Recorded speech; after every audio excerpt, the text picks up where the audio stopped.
Bonjour supporters du PSG, pour rester toujours bien informé de tout ce qui se passe au quotidien dans le club, laissez un j'aime et abonnez-vous à la chaîne. Selon l'équipe, le PSG a fait une nouvelle proposition à l'Eintracht Francfort pour son attaquant Randal Kolo Muani. Elle est estimée à 65 millions d'euros, hors bonus, plus Hugo Ekitike. Les négociations devaient entrer dans une phase décisive en ce début de semaine pour l'arrivée de Randal Kolo Muani, 24 ans, au Paris Saint-Germain.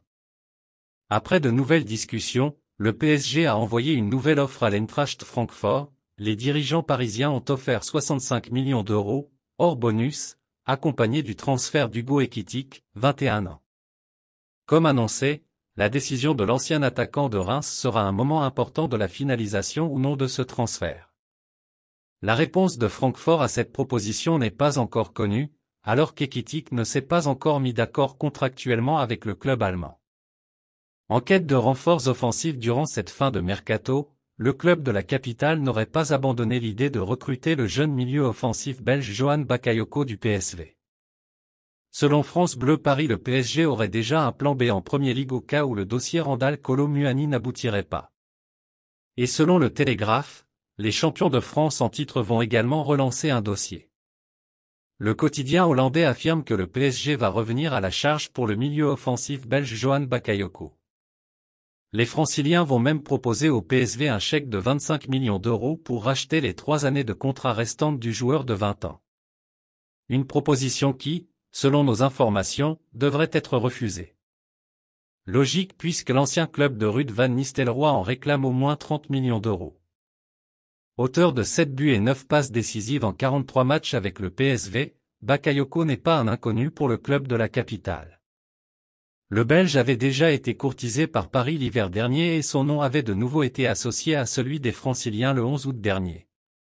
Mais si le PSG veut vraiment le recruter, il devra se montrer très convaincant avec le PSV et le joueur qui veut absolument aider son équipe à se qualifier pour la prochaine Ligue des Champions.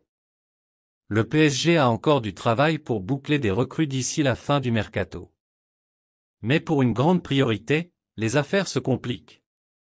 D'ici vendredi soir et la clôture du mercato, le PSG a encore du travail qui l'attend. Le club de la capitale espère se renforcer offensivement avec 2 arrivées, un avant-centre et un ailier. Concernant le numéro 9, la priorité est établie avec Randal Kolo Muani et les discussions progressent tout doucement avec Francfort, avec Hugo Ekitike comme variable d'ajustement. Pour l'ailier, le PSG s'active également. Mais les choses ne sont pas simples. En effet, voilà plusieurs semaines maintenant que le PSG tente de conclure l'arrivée de Bradley Barcola, le jeune espoir de l'OL. Sauf que le club Gone se montre particulièrement dur en affaires. Autre solution en forme de plan B, l'ailier du PSV Johan Bakayoko. Sauf que le club de la capitale a appris une mauvaise nouvelle ces dernières heures.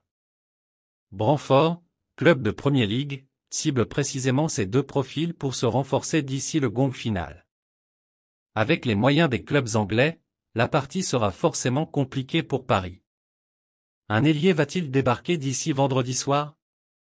Lors de sa présentation comme sélectionneur de l'équipe de France Espoir ce mardi, Thierry Henry s'est un peu agacé d'une question sur une éventuelle approche du PSG cet été pour devenir adjoint de Julian Nagelsmann, alors cité pour prendre le banc parisien. Thierry Henry, 46 ans, était à Paris ce mardi dans ses nouveaux habits de sélectionneur de l'équipe de France Espoir pour sa présentation à la presse. Au début de l'été, son nom a été cité à un autre endroit de la capitale française comme potentiel adjoint de Julian Nagelsmann, alors pressenti pour devenir le nouvel entraîneur du PSG. L'Allemand n'est pas venu et les dirigeants parisiens ont finalement nommé l'Espagnol Luis Enrique sur le banc. Alors, Henry a-t-il vraiment été proche d'intégrer le staff parisien? Invité à confirmer des potentiels contacts avec les dirigeants, le champion du monde 1998 s'est un peu agacé.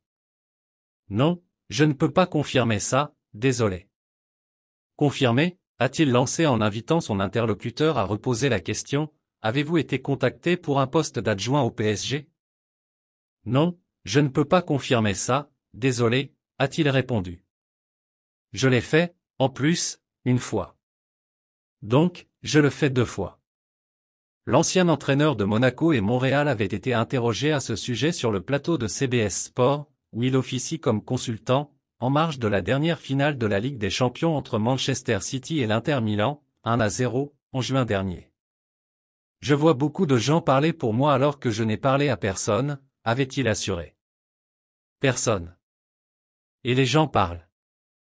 Il y a récemment un journaliste qui a utilisé le fait qu'il voulait faire un article à propos de l'émission, qui était un bon article, mais à un moment il a parlé de mon contrat avec CBS qui n'est pas comme le vôtre, rire, en s'adressant à ses collègues de CBS, mais il a demandé si j'allais être ici, dans l'émission, l'année prochaine et j'ai seulement répondu, vous savez je vais devoir voir ces contrats. Et il a utilisé ma réponse pour parler à propos des rumeurs. Et voir où je vais, ce qui était hors de propos car le métier de journaliste n'est pas de mentir aux gens. C'est la fin de cette vidéo, merci d'avoir regardé et n'oubliez surtout pas de mettre vos avis dans les commentaires.